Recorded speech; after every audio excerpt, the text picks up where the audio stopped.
Bonjour à tous, je suis Judith Clara. Je fais des vidéos depuis un certain temps pour dénoncer certaines personnes qui ont porté atteinte à ma vie ici en France. Et ces personnes sont Docet Agbodjan Ludovic, Rosalie Afiavi Wolf, Olga da Silveira, Linda et José Agbotchemama et d'autres personnes qu'ils ont associées, que ces personnes ont associées, Olivier Dorkenou et d'autres Africains et Togolais. Voilà. Donc je dénonce des pratiques qui ont été faites sur moi sans mon consentement. Le fait que Agbodjan Ludovic est allé au centre Georges Devreux pour dire à M. Nkpati, là où le tribunal m'avait orienté, comme quoi je portais un signe venant du village de mon feu papa, de mon feu père, et que je voulais évoluer suite à ce signe. Et Olivier Dorkenou m'avait dit que M. Nkpati au centre Georges Devreux m'avait mis l'œil ou les yeux de mouton ou de chèvre. Et tant d'autres personnes m'ont rapporté de différentes versions par rapport à mon passage au centre Georges Devreux. Donc aujourd'hui, après avoir vécu des années, c'est-à-dire depuis 2011, où je suis passée au centre Georges Devreux, les douleurs que ça m'a inculquées, je ne m'en suis pas encore remise jusqu'à présent. Voilà, je vis des douleurs au quotidien. Mon quotidien est devenu douloureux. Et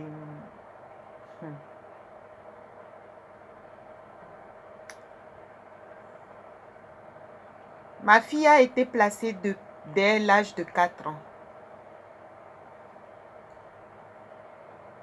J'ai entendu certaines personnes dire en France ici que ma fille a été placée parce que je ne veux pas travailler, que je ne voulais pas travailler. Pas certaines personnes. Bon, ces mêmes personnes. En l'occurrence, Agbodjan Ludovic.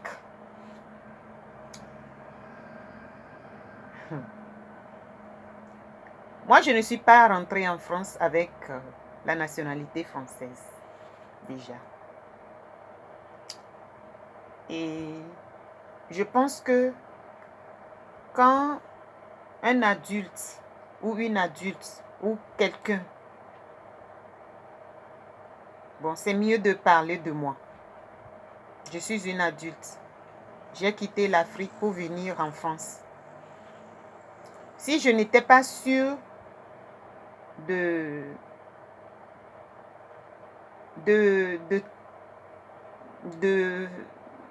me débrouiller, m'en sortir, je pense que je ne serais pas venue. Si je n'étais pas sûre de pouvoir me débrouiller, de pouvoir me lever, aller travailler, ou de pouvoir travailler pour gagner ce pourquoi je suis là, je ne serais pas venue. Je serais restée là où j'ai grandi. Parce que en fait,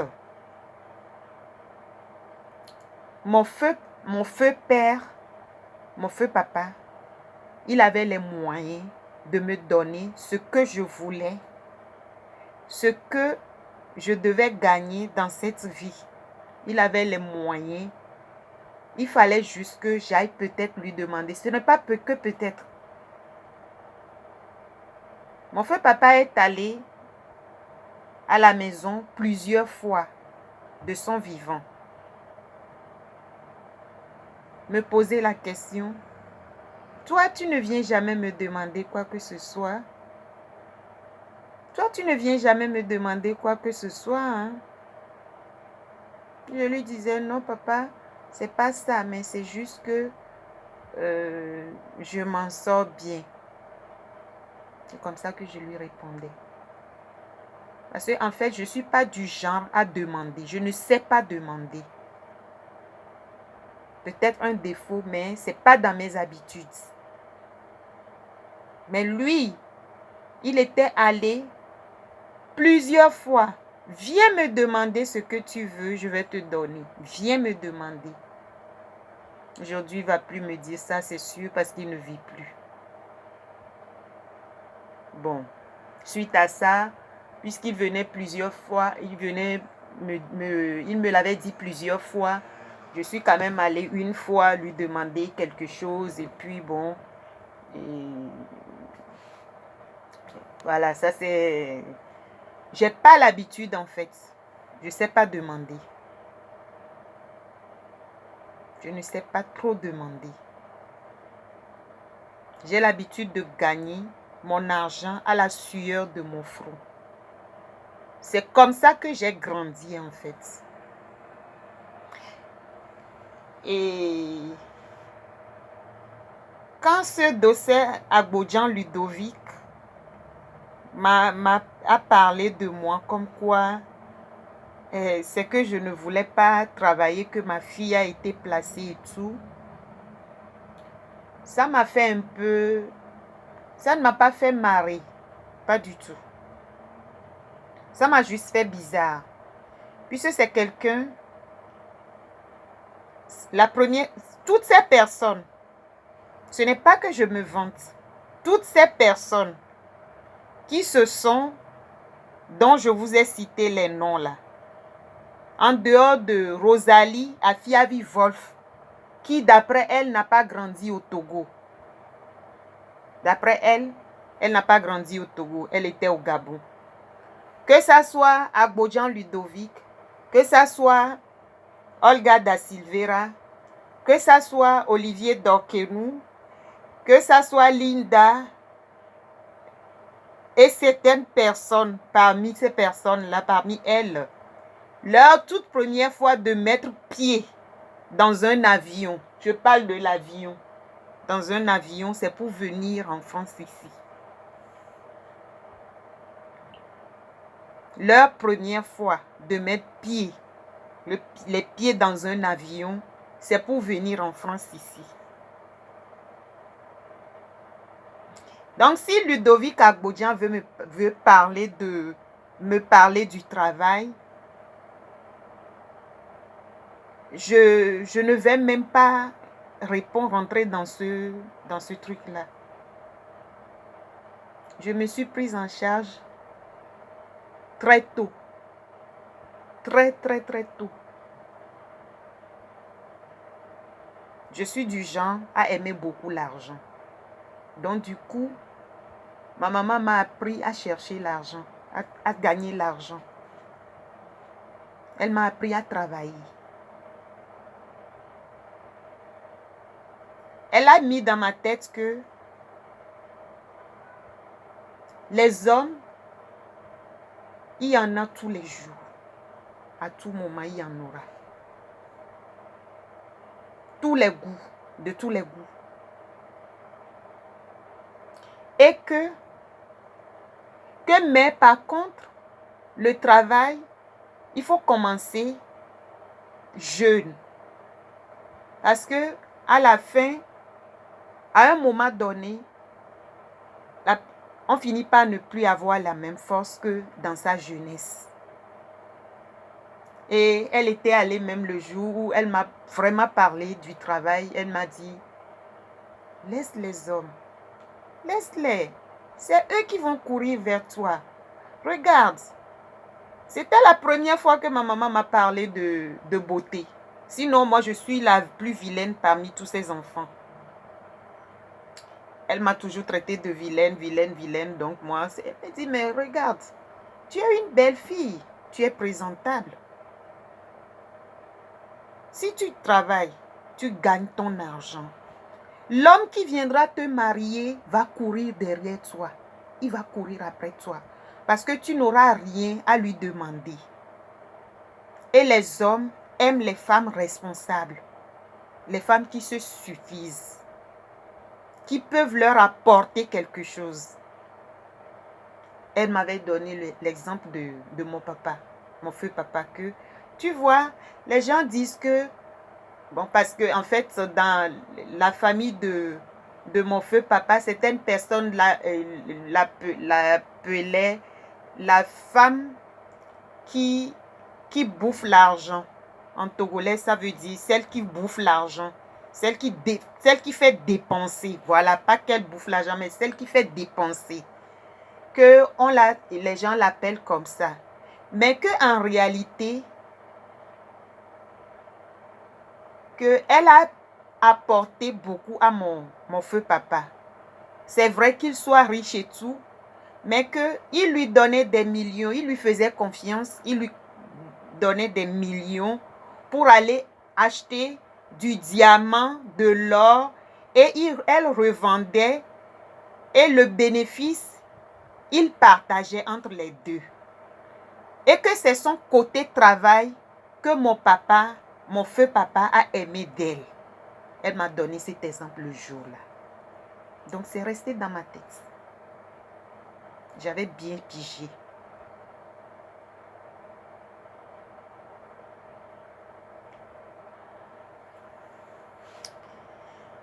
J'ai fait mon enfant, j'ai fait une fille ici qui a été placée à 4 ans. Déjà, j'ai commencé par travailler là-bas. À 14 ans déjà, j'ai commencé par travailler. Elle voulait que je me consacre qu'à mon travail. Jusqu'à arriver en France.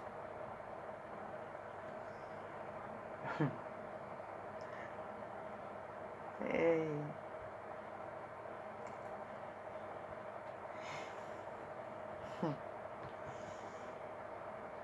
je suis arrivée en France. Je n'avais pas les papiers. Personne ne voulait me prêter ces papiers pour aller travailler.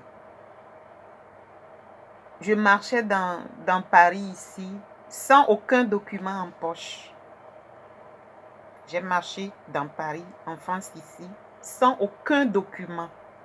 Aucun en poche. Jusqu'au jour où, bon, je laisse ce côté d'abord. Je n'en parle pas. Voilà, c'est pas ça qui est important pour moi. Ce n'est pas le vif du sujet. Donc, il fallait que je fasse face à mes responsabilités. Je devais être seule à m'occuper de ma fille. Je devais être seule à m'occuper de ma fille. Je me suis levée. Je me levais. Dès qu'elle a eu ses 6 mois, je me suis trouvé une formation. Voilà. Je suis rentrée en formation 6 ou 7 mois, oui. Je suis rentrée en formation. Juste après la formation, je me suis trouvé du travail. Et j'ai multiplié des heures par-ci, par-là, avec les associations. Et je trouvais chez des particuliers. Qu'est-ce que je faisais comme travail pour ne pas... Je ne recherchais pas dans... Je ne voulais pas devenir cadre en France, puisque je n'ai pas les diplômes.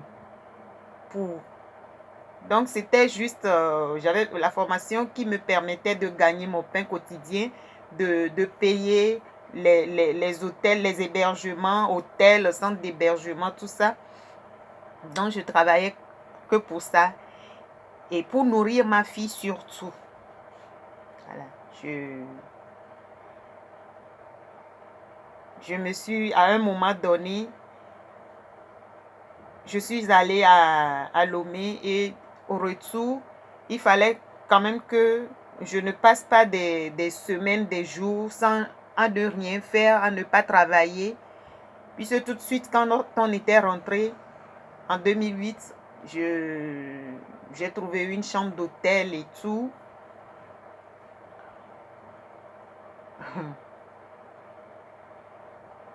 Je me suis occupée toute seule de ma fille. je me suis occupée toute seule de ma fille. Hein.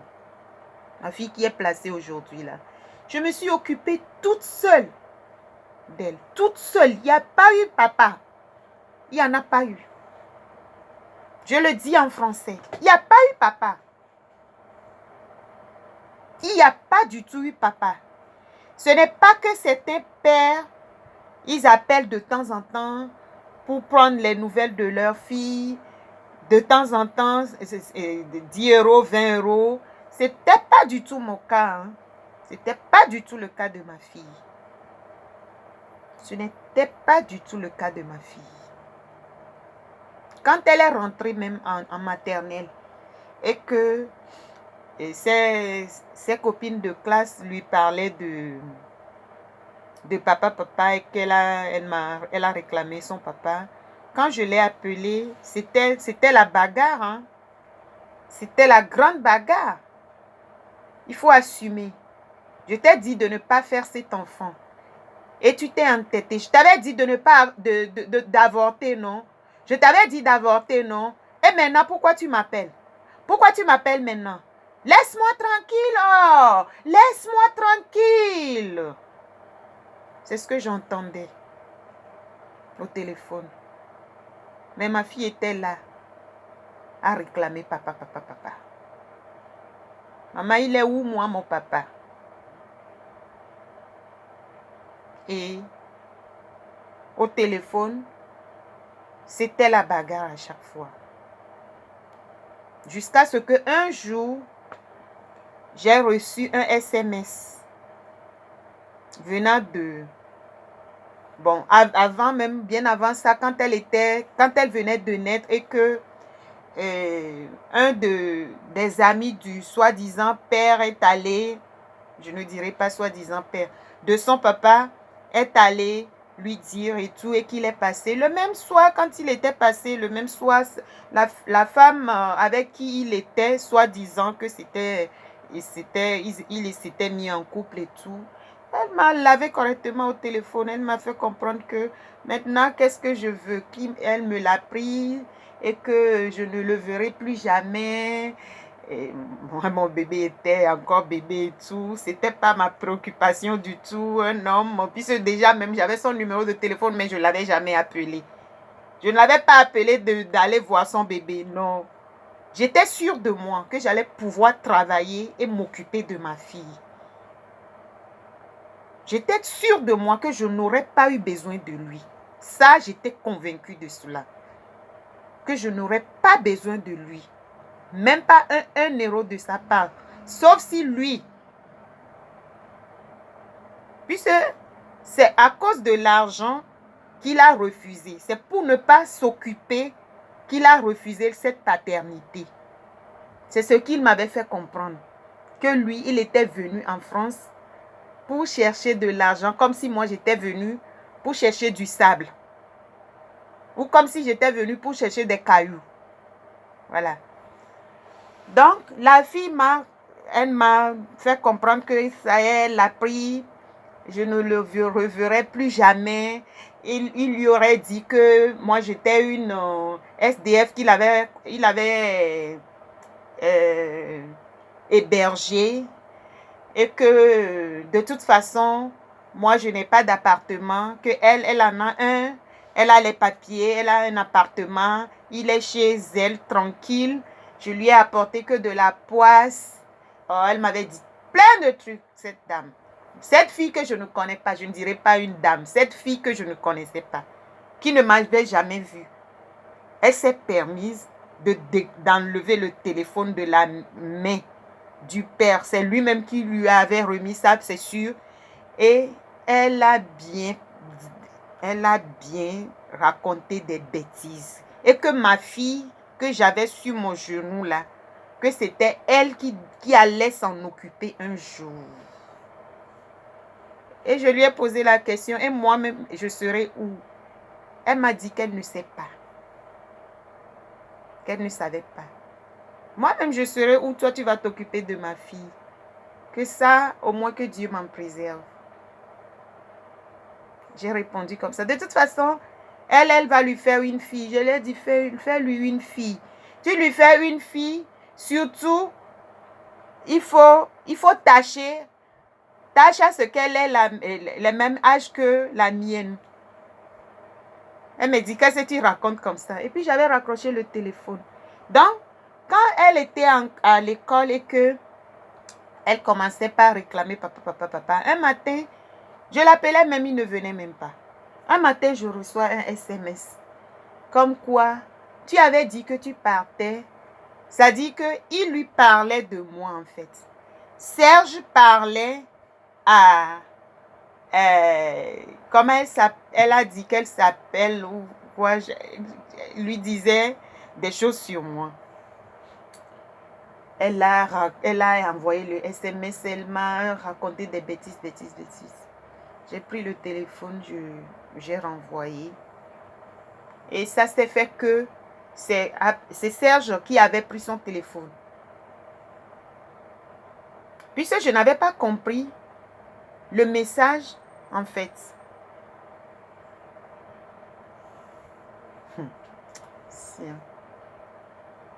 J'ai travaillé pour m'occuper de ma fille. Je me suis occupée de ma fille. Il n'y a rien à dire. Mon cas est un cas parmi tant d'autres. C'est un cas exceptionnel, je dirais. C'est un cas exceptionnel. Tomber sur une personne,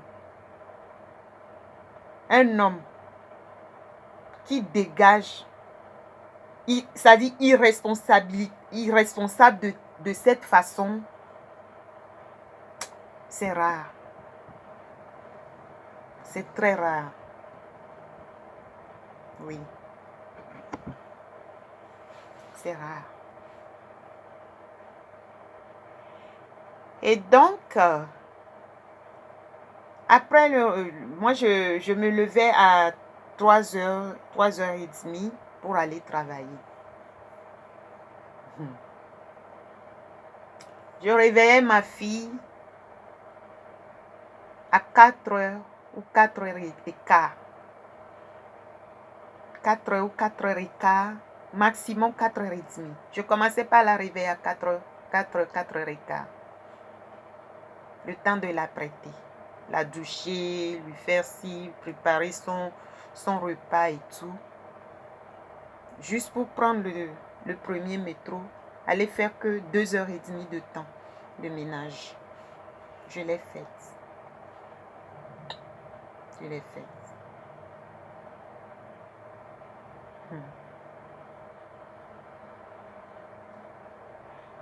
Et je payais l'hôtel très cher. Une fois, c'était la première fois que j'ai touché le SMIC. J'ai eu le SMIC comme salaire en France. C'était la toute première fois. J'avais travaillé dur. Je me levais le matin, aller seulement la laisser courir, partir. Parce que je voulais, c'est pas des occasions que j'avais souvent. De trouver à plein temps chez des particuliers, chez une même personne. Donc, j'ai eu mon salaire. Et en fait, je n'ai eu ni droit ni faveur en France. Je n'ai eu ni droit ni faveur en France ici. Voilà. Et ce qu'on m'avait demandé de payer, alors que je revenais de Lomé, et puis j'étais allée, j'ai vu ma nièce, je voulais la prendre, en fait, je voulais m'occuper d'elle et tout. Payer son école, pas m'occuper d'elle totalement, mais au moins payer son école. Donc, quand j'avais trouvé ce travail, j'étais contente qu'au moins j'allais pouvoir payer son école, sa scolarité. Ce que j'ai payé comme frais d'hôtel sur le SMIC là, j'ai pleuré tous les larmes de mon corps. quand ma fille était chez moi, quand ma fille était avec moi, j'avais 2 pantalons. J'avais que 2 pantalons.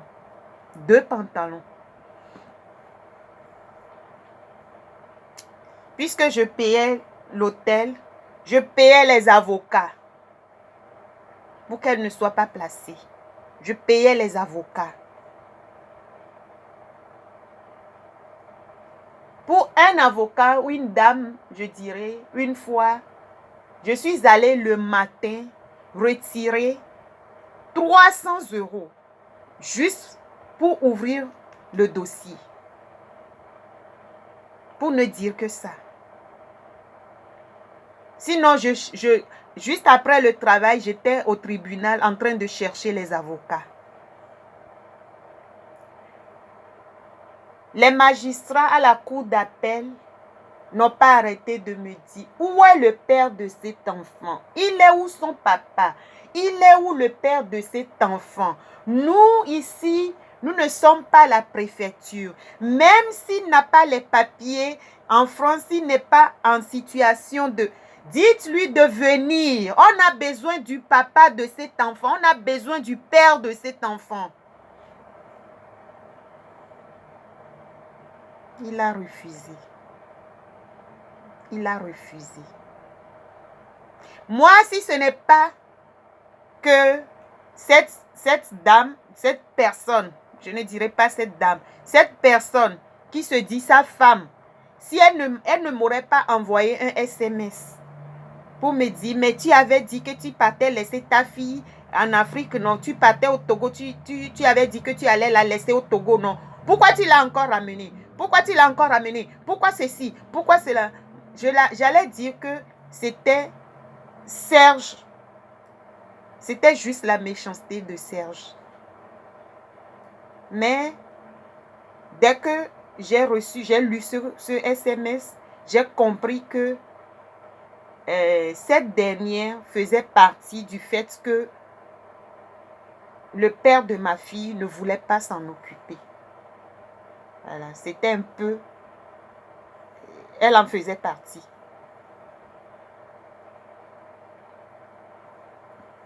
Elle en avait pour quelque chose, je dirais, oui. Et elle n'arrêtait pas de m'appeler au téléphone, de me téléphoner, de me téléphoner. Des fois même avec son téléphone fixe à la maison. Je décrochais, la personne ne parlait pas. Je décroche, après que ma fille soit placée et que j'étais maintenant dans tous mes états. Elle n'arrêtait pas de m'appeler, de sonner mon téléphone fixe à la maison. Et un jour, qu'est-ce qui s'est passé? J'ai noté le numéro de téléphone, non. Je suis allée sur page jaune et j'ai recueilli les informations. Le nom et le prénom de la personne, du propriétaire du numéro en fait. Et c'est cette personne qui n'arrêtait pas de... J'ai appelé Serge, le père de ma fille. Je l'ai appelé, je lui ai dit, mais il y a tel numéro qui n'arrête pas de m'appeler. Souvent, je décroche la nuit très, très, très tard. 0 heure passée souvent. Et la personne ne dit rien. Tu connais ce numéro puisque c'est dans ton...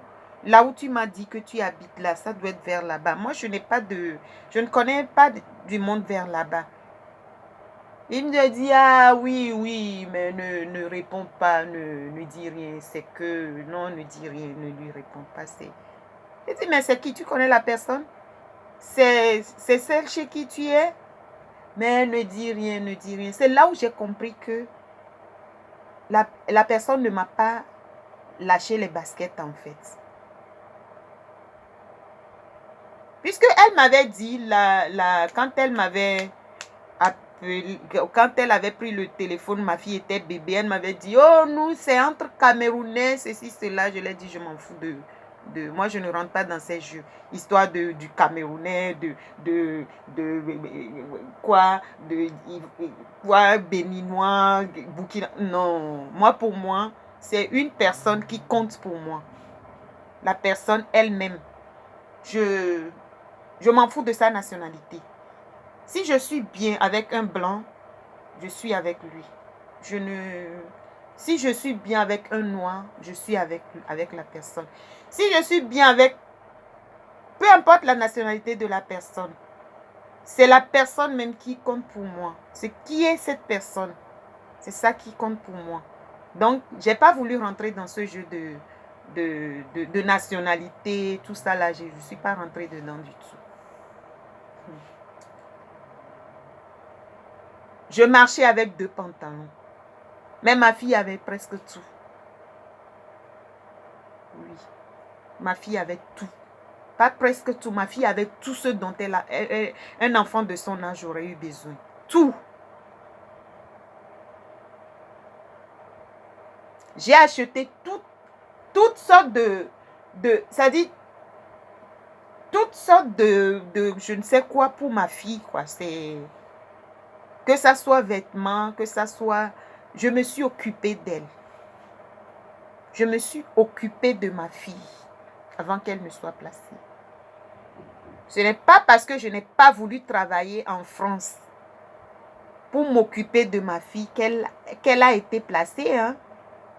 C'est les gens qui m'ont mis les bâtons dans les roues. Les noms que je vous cite. Dossé Agbodjan Ludovic a voulu avoir du pouvoir dans mon dos. Donc, il a envoyé Olga da Silveira chez moi. Ils ont même pris le numéro de Serge dans mon téléphone. Donc, la femme dont je vous parle là, qu'elle ne voulait pas la présence de ma fille sur le territoire français là, elle a été finalement au courant par les Togolais là, comme quoi ma fille a été placée.